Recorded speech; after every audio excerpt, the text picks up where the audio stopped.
Pemirsa, pelaksanaan ujian pemantapan atau tryout di tingkat provinsi tidak diselenggarakan lagi oleh Dinas Pendidikan Pemuda dan Olahraga Provinsi Bali. Hal tersebut disebabkan karena pelaksanaan ujian pemantapan akan memerlukan dana yang besar.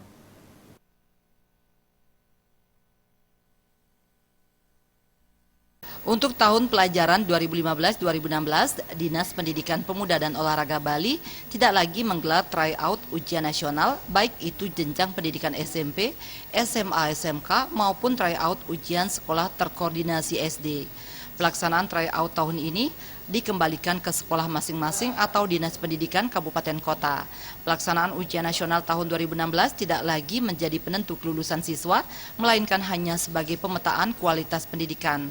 Kepala Dinas Pendidikan Pemuda dan Olahraga Provinsi Bali, Tia Kusumawardani menyatakan, ujian pemantapan tidak dilaksanakan karena akan memerlukan dana yang besar. Nah, tahun 2016 pemerintah Provinsi Bali memang tidak mengagendakan ujian pemantapan sama seperti tahun-tahun sebelumnya, karena kita berharap bahwa penyelenggaraan ujian nasional sudah tidak sebagai penentu kelulusan.